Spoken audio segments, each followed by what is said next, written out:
নমস্কার বন্ধুরা, সম্পাস কুকিং হাউসে আরও একবার স্বাগত জানাই।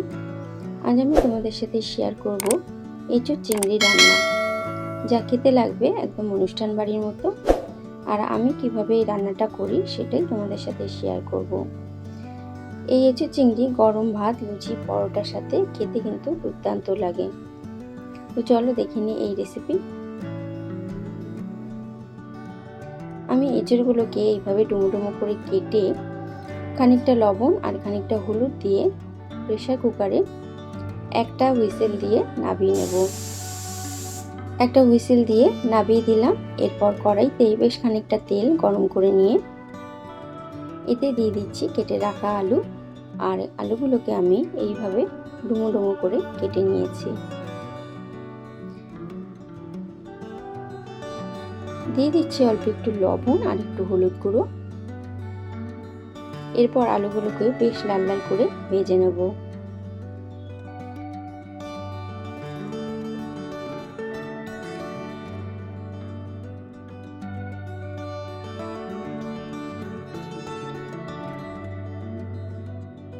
আলুগুলো ভাজা হয়ে গেছে, এরপর একটা প্লেটে তুলে নিচ্ছি।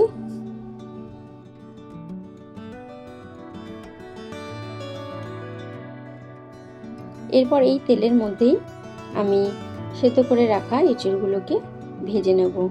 আর এঁচোড়গুলোকেও আমি বেশ লাল লাল করে ভেজে নেব।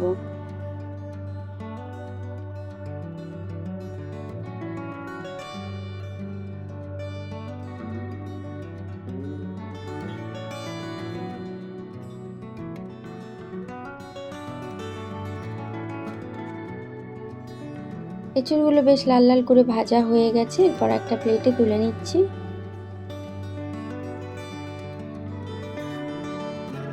এরপর এই তেলের মধ্যেই আমি চিংড়ি মাছগুলোকে হালকা করে ভেজে নেব।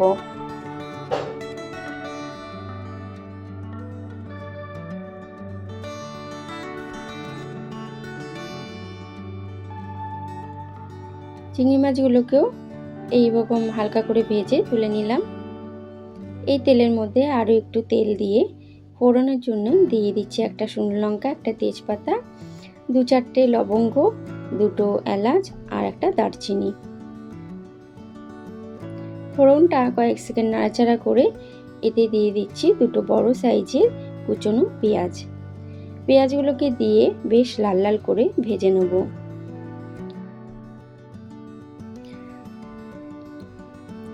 পেঁয়াজগুলো বেশ লাল লাল করে ভেজে নেওয়ার পর এতে আমি দিয়ে দিলাম আদা, রসুন আর কাঁচা লঙ্কা বাটা। একটু নাড়াচাড়া করে কষিয়ে নিচ্ছি যাতে আদা রসুনের কাঁচা গন্ধটা চলে যায়। এরপর দিয়ে দিচ্ছি একটা বড় সাইজের টমেটো পেস্ট।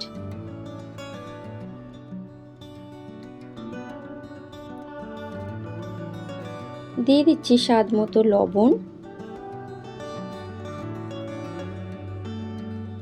হাফ চামচ হলুদ গুঁড়ো, ধনে গুঁড়ো 1 চামচ, জিরে গুঁড়ো হাফ চামচ আর কাশ্মীরি লঙ্কা হাফ চামচ। মশলাগুলো দিয়ে ভালো করে কষিয়ে নিচ্ছি। আর এই সময় গ্যাসের আঁচ লো টু মিডিয়ামে রেখেছি।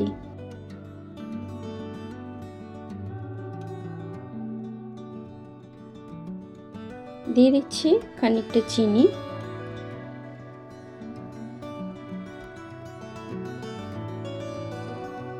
এই কষানোর সময় একটু চিনি দিলে এর স্বাদ বেড়ে যায় আর রঙটাও খুব ভালো হয়।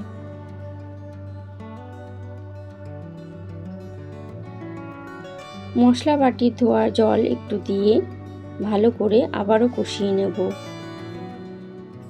মশলা যত ভালো করে কষানো হবে ততই কিন্তু খেতে ভালো হবে।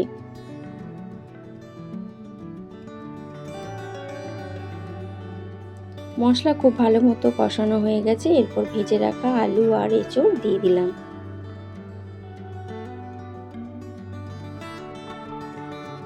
আলু আর এঁচোড় দেওয়ার পরে খুব ভালো করে মিশিয়ে নেব।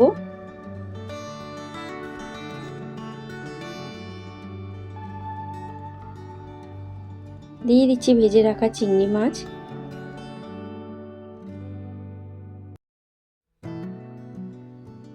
এরপর দিয়ে দিচ্ছি পরিমাণ মতো জল।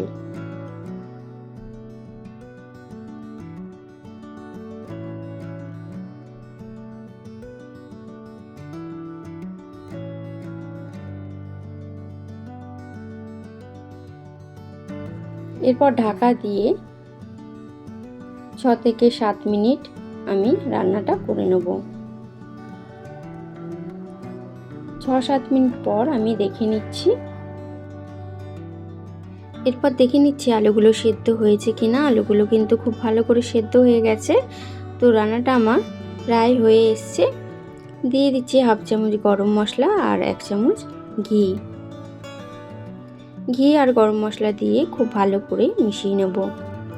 তো রান্নাটা আমার সম্পূর্ণ তৈরি।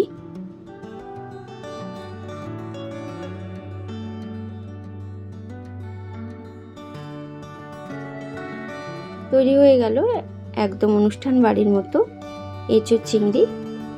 তোমাদের এই রেসিপিটি কেমন লাগলো কমেন্ট করে জানাবে। যদি ভালো লেগে থাকে বন্ধুদের মধ্যে লাইক ও শেয়ার করে দেবে। আর নতুন বন্ধু হলে অনুরোধ করছি চ্যানেলটি সাবস্ক্রাইব করে পাশে থাকা বেল নোটিফিকেশন অন করে দেবে আমার পরের ভিডিও দেখার জন্য। সবাই ভালো থেকো, সুস্থ থেকো। রেসিপি দেখার জন্য তোমাদের অসংখ্য ধন্যবাদ জানাই।